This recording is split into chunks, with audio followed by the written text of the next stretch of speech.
சல்மான் கானுக்கு மீண்டும் வெடிகுண்டு மிரட்டல். பாலிவுட் நடிகர் சல்மான் கான் வசிக்கும் மும்பையின் பந்த்ரா இல்லத்துக்கு வெளியே கடந்த ஆண்டு துப்பாக்கிச்சூடு நடந்தது. அவருக்கு கொலை மிரட்டலும் விடுக்கப்பட்டது. தற்போது ஓராண்டு கழித்து மீண்டும் அவருக்கு கொலை மிரட்டல் விடுக்கப்பட்டுள்ளது. மும்பையின் போக்குவரத்து துறைக்கு வாட்ஸ்அப் மெசேஜ் ஒன்று வந்துள்ளது.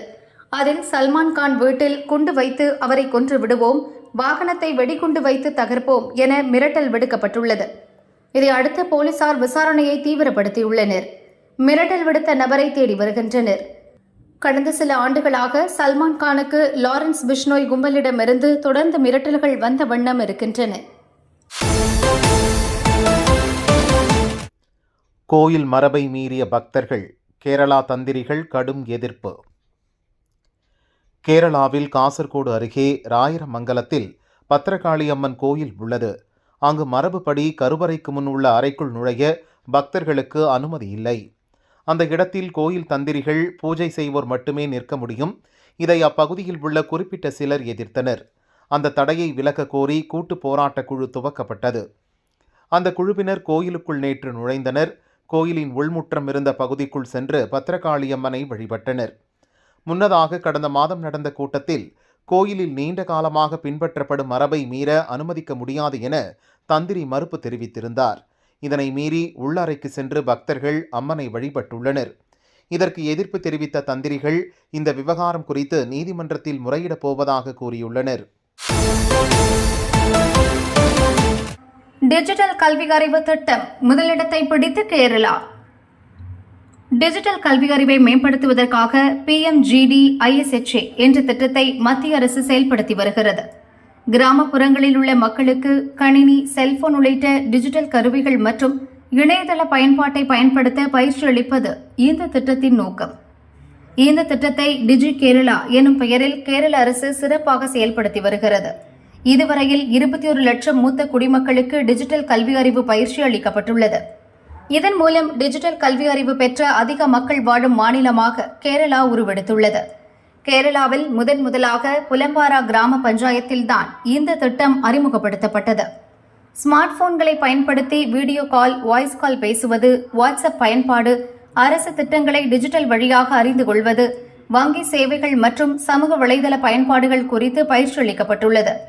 தற்போதைய நிலவரப்படி 21,88,000 பேர் டிஜிட்டல் கல்வி அறிவு பயிற்சி பெற்றுள்ளனர்.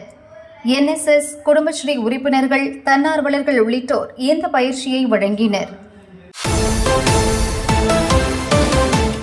தமிழ் புத்தாண்டு தினத்தில் மதுரை மீனாட்சி அம்மன் கோவிலில் குவிந்த பக்தர்கள். தமிழ் புத்தாண்டை முன்னிட்டு மதுரை மீனாட்சி அம்மன் கோயிலில் பக்தர்கள் நீண்ட வரிசையில் காத்திருந்து சாமி தரிசனம் செய்தனர். மீனாட்சி அம்மன் வைர கிரீடம், முத்து மாலை, தங்க பாவாடை உள்ளிட்டவை அணிந்து சிறப்பு அலங்காரத்தில் காட்சியளித்தார். சுந்தரேஸ்வரர் வைர வைடூரிய ஆபரணங்களுடன் வைர நெற்றிப்பட்டை அணிந்து அருள் பாலித்தார். தமிழ் புத்தாண்டு தினத்தில் மீனாட்சி அம்மனுக்கு பட்டு சேலை சாத்தி தரிசனம் செய்ய பக்தர்கள் ஆர்வம் காட்டினர். சிம்மக்கல் ஆதி சொக்கநாதர் கோயில், செல்லூர் திருவாப்புடையார் கோயில், திருப்பரங்குன்றம் சுப்பிரமணிய சுவாமி கோயில், அழகர் கோயில், பழமுதிர் சோலை முருகன் கோயில் ஆகியவற்றிலும் புத்தாண்டு தினத்தில் பக்தர்கள் கூட்டம் அலைமோதியது. ஆம்னி பஸ்களில் மதுரையிலிருந்து சென்னைக்கு ரூபாய் 6,000 கட்டணம். தொடர் விடுமுறை இன்றுடன் முடியவுள்ளதால் தென் மாவட்டங்களில் இருந்து சென்னைக்கு ரயில்கள் படுக்கை வசதி கொண்ட அரசு பஸ்களில் இடம் இல்லை. இதனால் ஆம்னி பஸ்களில் மக்கள் பயணம் செய்கின்றனர். அந்த பஸ்களில் கட்டணம் மிக அதிகமாக உள்ளது. மதுரையிலிருந்து சென்னை செல்ல 6,000 ரூபாய் வரை வசூலிக்கப்படுகிறது. இது பயணிகளிடையே கடும் அதிர்ச்சியை ஏற்படுத்தியுள்ளது. இது தொடர்பாக ஆம்னி பஸ் உரிமையாளர்களிடம் கேட்டபோது, ஆம்னி பஸ்களுக்கு கட்டண நிர்ணயம் கிடையாது, உரிமையாளர்களே கட்டணத்தை நிர்ணயித்து பஸ்களை இயக்கி வருகிறோம் என்று கூறினார். பொன்முடி மீது மதுரை பெண் புகார். மதுரை புதூர் கற்பக நகரைச் சேர்ந்தவர் மைவிழி செல்வி இந்து ஆலய பாதுகாப்பு குழுவில் இருக்கிறார். இவர் மதுரை போலீஸ் கமிஷனர் லோகநாதனுக்கு புகார் மனு ஒன்றை அனுப்பியுள்ளார். நான் பிறப்பால் இந்து மதத்தை முழுமையாக பின்பற்றி வருகிறேன். நாங்கள் விபூதி பட்டை இடுவது, திருநாமம் இடுவது வழக்கமான ஒன்று. கோடிக்கணக்கான இந்துக்களால் புனிதமாக கருதி பின்பற்றப்பட்டு வருகிறது.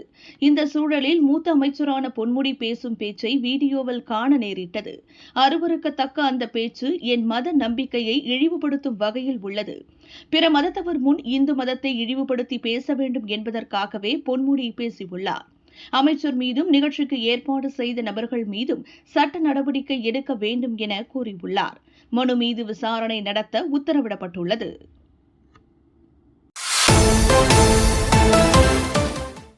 மசோதாக்களுக்கு ஒப்புதல் வழங்குவதை கோர்ட்டை முடிவு செய்தால் பார்லிமெண்ட் எதற்கு? கேரள கவர்னர் கேள்வி. கேரள கவர்னர் ராஜேந்திர விஸ்வநாத் கூறியதாவது: மசோதாக்களுக்கு கவர்னர் ஒப்புதல் அளிப்பது தொடர்பாக அரசியல் சாசனத்தில் காலவரம்பு நிர்ணயம் செய்யப்படவில்லை.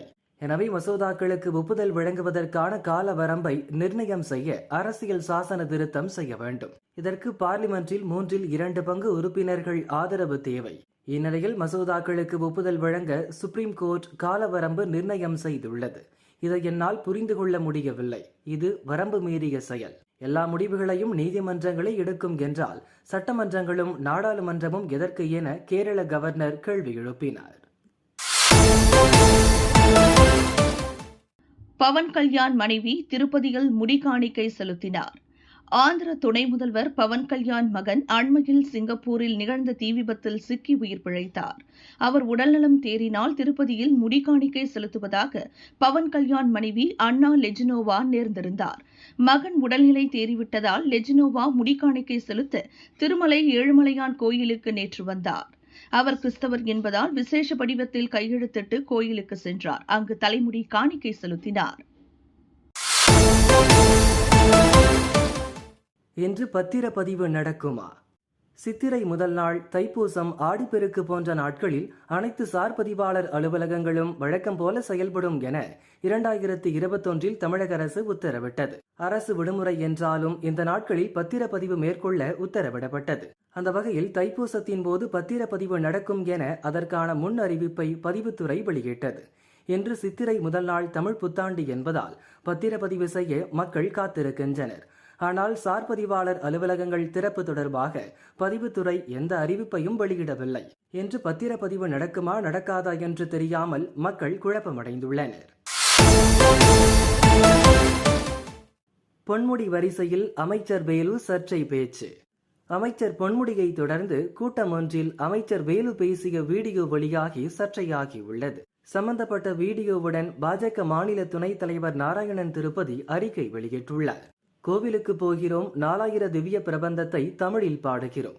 சிவன் கோவிலிலும் வைஷ்ணவ கோவிலிலும் போய் சோலிக்கே பீச்சே என பாட முடியுமா? அப்புறம் எதுக்கு ஹிந்தி படிக்கணும் என அமைச்சர் வேலு பேசியுள்ளார். திமுக அமைச்சர்களுக்கு இதை தவிர வேறு சிந்தனையே இருக்காதா? கோவிலுக்கு போய் ரவிக்கைக்கு பின்னால் என பெண்கள் மற்றும் கோவில்களின் புனிதத்தை கொச்சைப்படுத்தியுள்ளார். தமிழக பெண்கள் திமுகவை விரட்டியடிக்கும் நாள் வெகு தொலைவில் இல்லை. அமைச்சர் வேலு மீதும் முதல்வர் ஸ்டாலின் நடவடிக்கை எடுப்பாரா, கனிமொழி கண்டிப்பாரா என நாராயணன் திருப்பதி கேள்வி எழுப்பியுள்ளார். பிறந்தது தமிழ் புத்தாண்டு, புது கணக்கு தொடங்கி சிறப்பு வழிபாடு. சித்திரை மாத பிறப்பை ஒட்டி இன்று தமிழ் புத்தாண்டு கொண்டாடப்படுகிறது. அதிகாலை முதல் கோவில்களில் பக்தர்கள் கூட்டம் அலைமோதுகிறது.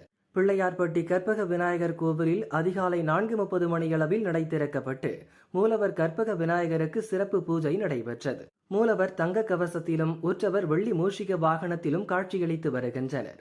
ஆயிரக்கணக்கான பக்தர்கள் நீண்ட வரிசையில் காத்திருந்து விநாயக பெருமானை தரிசித்து வருகின்றனர். தொழில் வணிகம் சிறப்பாக நடைபெற கோவில் வளாகத்தில் புது கணக்கு தொடங்கி வழிபாடு செய்து வருகின்றனர். காலை 9 மணிக்கு மேல் வெள்ளி பல்லக்கில் மேளதாளம் முழங்க அஸ்திர தேவரும் அங்குச தேவரும் புறப்பாடாகி கோவில் எதிரே உள்ள குளத்தில் முக்கிய நிகழ்வான தீர்த்தவாரி உற்சவம் நடைபெற உள்ளது.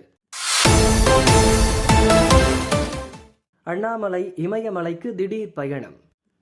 தமிழக பாஜக முன்னாள் தலைவர் அண்ணாமலை 3 நாள் ஆன்மீக பயணமாக உத்தராகண்ட் சென்றுள்ளார். சென்னை விமான நிலையத்திலிருந்து நேற்று டெல்லி புறப்பட்டு சென்ற அவர் அங்கிருந்து உத்தராகண்ட் சென்றுள்ளதாக பாஜக நிர்வாகிகள் கூறினர். உத்தராகண்ட் மாநிலத்தில் உள்ள பத்ரிநாத், கேதார்நாத் உள்ளிட்ட இடங்களில் அண்ணாமலை வழிபாடு நடத்த உள்ளார். பின்னர் அங்கிருந்து இமயமலை சென்று பாபா கோவிலில் தியானத்தில் ஈடுபட இருப்பதாக பாஜக நிர்வாகிகள் தெரிவித்தனர். தமிழ் புத்தாண்டு வாழ்த்துகள். புத்தாண்டை கொண்டாட 33 லட்சம் பேர் சென்னையிலிருந்து பயணம். தமிழக அரசு போக்குவரத்து கழகம் வெளியிட்டுள்ள அறிக்கையில் கூறியிருப்பதாவது: தமிழ் புத்தாண்டை முன்னிட்டு சொந்த ஊர் செல்ல லட்சத்துக்கும் மேற்பட்டோர் அரசு பஸ்களில் பயணிப்பார்கள் என்பதை கருத்தில் கொண்டு சிறப்பு பஸ்கள் இயக்க முடிவு செய்யப்பட்டது. சென்னை கிளாம்பாக்கம் பேருந்து முனையத்திலிருந்து சனிக்கிழமை வழக்கமான பஸ்களுடன் சிறப்பு பஸ்களும் இயக்கப்பட்டன. அன்று 17,08,000 பேர் வெளியூர் சென்றனர். ஞாயிற்றுக்கிழமையும் வழக்கமான பஸ்களுடன் சிறப்பு பஸ்கள் இயக்கப்பட்டன. அன்று 15,04,000 பேர் வெளியூர் சென்றனர். மொத்தத்தில் 11ஆம் தேதி நள்ளிரவு முதல் 14ஆம் தேதி அதிகாலை வரை 6,049 பஸ்களில் 33,02,695 பயணிகள் வெளியூர் சென்றனர் என போக்குவரத்து கழகம் தெரிவித்துள்ளது. ஆட்சியை கலைத்துவிட்டு தேர்தலை சந்திக்க தயாரா? திமுகவுக்கு நயினார் நாகேந்திரன் சவால். திமுகவை தமிழகத்தின் தீய சக்தி என எம்ஜிஆரும் ஜெயலலிதாவும் விமர்சித்து முத்திரை குத்தினர். அந்த அதிரடியான பாணியை கையில் எடுத்து அண்ணாமலை செயல்பட்டார். அதே பாணியில் நானும் செயல்படுவேன். திமுக அரசு தனது இறுதி காலத்தில் உள்ளது. தேர்தல் அறிக்கையில் சொன்ன எந்த விஷயத்தையும் திமுக நிறைவேற்றவில்லை. ஊழலின் ஊற்றுக்கண் திமுக. கருணாநிதி ஆட்சியில் நடந்த ஊழல்களை தொகுத்து பிரதமராக இருந்த இந்திராவிடம் அளித்தார் எம்ஜிஆர். அதன் அடிப்படையில் போடப்பட்ட சர்க்காரியா கமிஷன் விசாரித்து ஊழல் நடந்திருப்பதை ஊர்ஜிதம் செய்தது. இப்படி ஊழல் நிரூபிக்கப்பட்ட ஒரே ஆட்சி திமுக ஆட்சிதான். ஊழலை பற்றி பேச திமுகவுக்கு அருகதை இல்லை. ஒரு ஆட்சி மீதான அதிருப்தி 8% இருக்கும். ஆனால் திமுக ஆட்சி மீது 25%க்கு மேல் அதிருப்தி உள்ளது. களத்துக்கு சென்று விசாரித்துக் கொள்ளலாம். திமுக ஆட்சிக்கு ஆதரவு பெருகி இருப்பதாக சொல்லும் முதல்வர் ஸ்டாலினுக்கு சவால் விடுகிறேன். இப்போதே ஆட்சியை கலைத்துவிட்டு தேர்தலை சந்திக்கட்டும். தேர்தலில் வென்றால் அவர் சொல்வதை ஏற்கலாம் என நயினார் நாகேந்திரன் கூறினார். டெல்லியில் பழைய வாகனங்களுக்கு பெட்ரோல் கிடையாது. நமது தலைநகர் டெல்லி உலகின் மாசுபட்ட தலைநகரங்களில் முதன்மையாக உள்ளது. வாகனங்கள் வெளியிடும் புகை முக்கிய காரணமாக உள்ளது. இதனால் இந்த மாத இறுதியிலிருந்து பெட்ரோல் பங்குகளில் பழைய வாகனங்களுக்கு பெட்ரோல், டீசல் போன்ற எரிபொருட்களை வழங்குவதில்லை என டெல்லி மாநில அரசு அறிவித்துள்ளது.